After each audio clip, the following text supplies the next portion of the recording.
Jerusalem, the beginning of the first millennium. The high priest Caiaphus lies dying.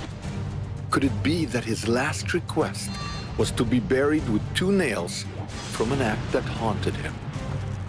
The crucifixion of Jesus. Did Caiaphus, one of the most vilified characters in Christianity, regret what he had done? The discovery of a tomb in Jerusalem and 2 nails may hold the key to a new take on a 2,000-year-old villain and reveal one of Christianity's greatest relics.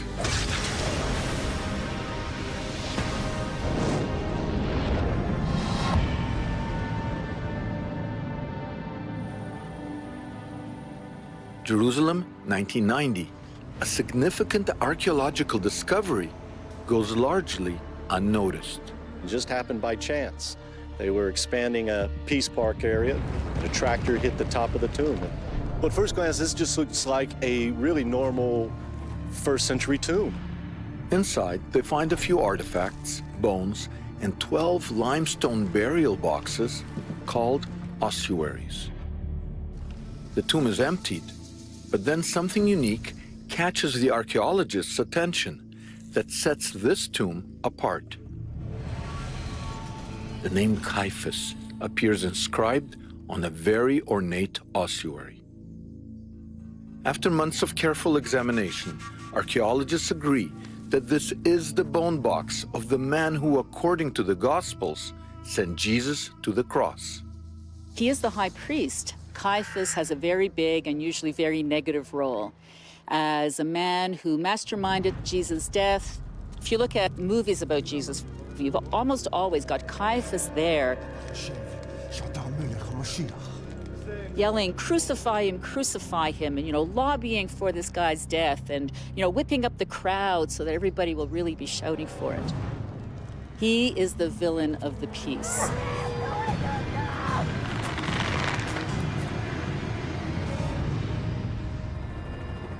But there is another view of Caiaphas.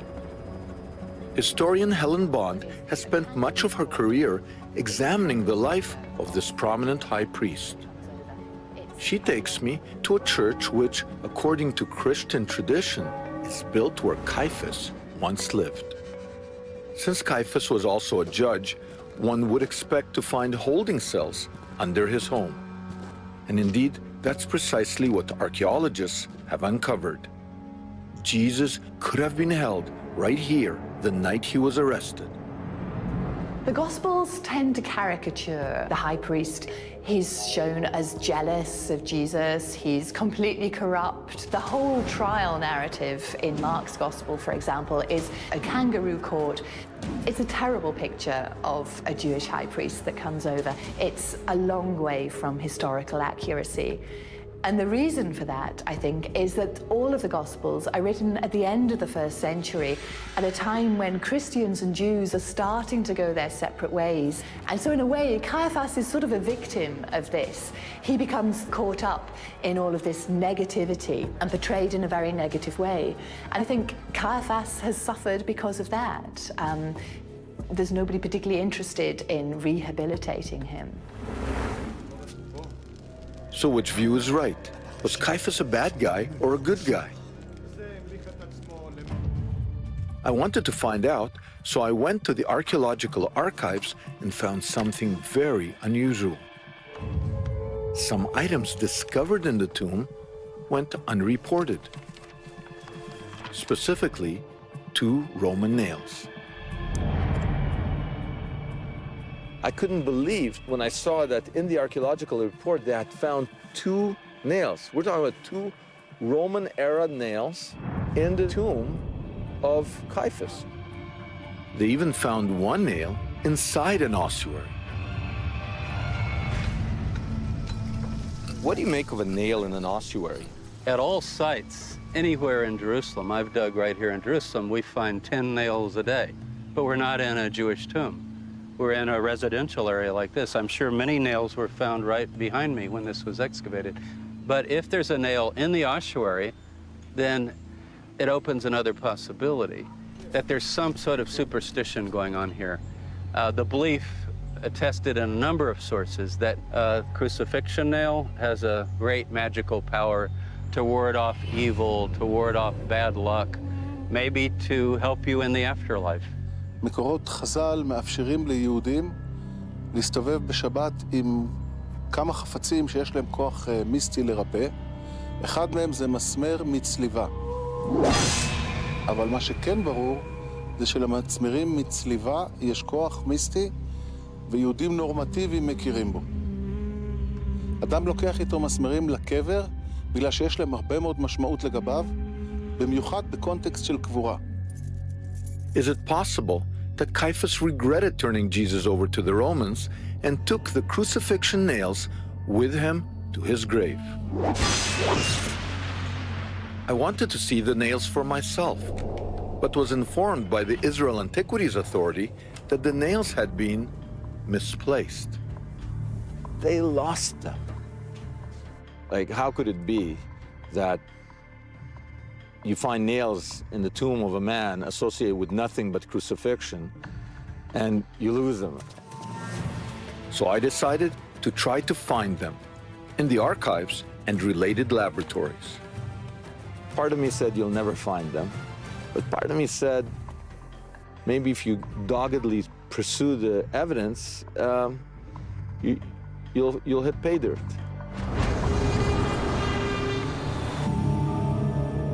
Hearing about my investigation, renowned anthropologist Professor Israel Herskovich invites me to his lab. This is the address for bones and nails associated with bones found on archaeological digs.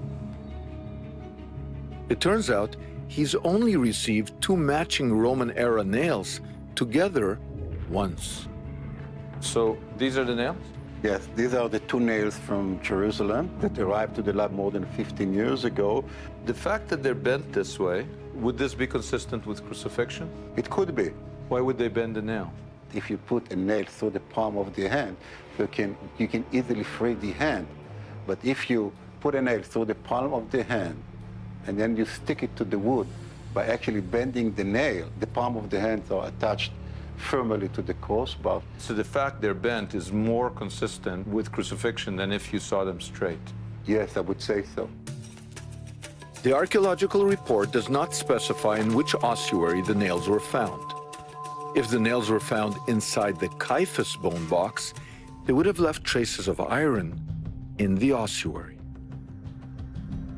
I now turn for help from geoarchaeologist Dr. Aryeh Shimron. Dr. Shimron goes to the Israel Museum, where the Caiaphas ossuary is now on permanent display. He collects samples from inside the bone box. Oh, that's nice stuff. And we go to a state-of-the-art nano lab to examine the fragments under a scanning electron microscope, which can magnify up to 500,000 times. We're looking for traces of iron on material from inside the Caiaphas ossuary. Whoa, look at this and say, wow, wow, wow. Fe, iron. Amazingly, Dr. Shimron finds slivers of iron from inside the ossuary, and these match the nails. The nails under this kind of magnification look exactly like this.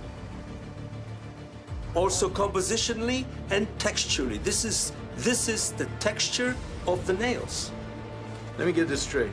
You have found inside the Caiaphas ossuary a piece of iron. Not a piece, many pieces of iron oxide with a texture strongly suggesting the texture of the nails, which means that these are little, almost certainly, tiny fragments from nails.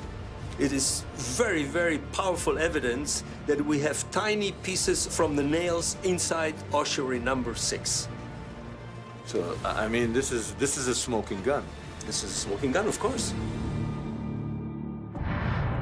So if the nails were used in a crucifixion, and if Caiaphas took them with him to the grave, is it possible that Caiaphas wasn't an enemy of Jesus, but a sympathizer? There's a very interesting document that dates from the 6th century, possibly earlier, It's preserved in an Arabic source. And this is an amazing document because it starts off by saying that this is the book of the high priest, the one called Caiaphus. So it's a book that's allegedly written by the high priest Caiaphus. He's the bad guy. He was the bad guy. He was implicated with Pontius Pilate at the trial of Jesus. But he says in this document about Jesus, this is the one whom we adore. This is the one who for our sakes became incarnate. This is the one who for our sakes redeemed us and who has blessed us with everlasting compassion. This is the high priest, the Jewish high priest, one of the two most powerful leaders in Judea of the time, presented as speaking with a Christian voice. Caiaphas was caught between a rock and a hard place.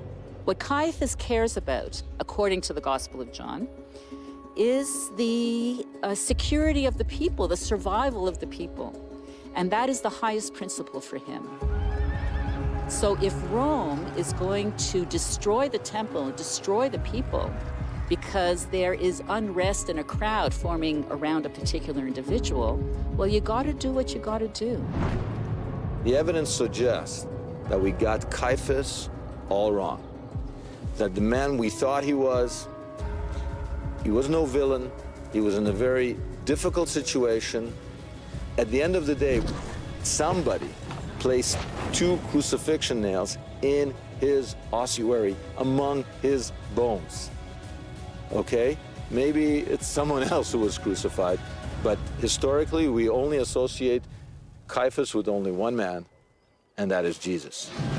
The evidence suggests that these nails came from Caiaphas's tomb and from Caiaphas's ossuary.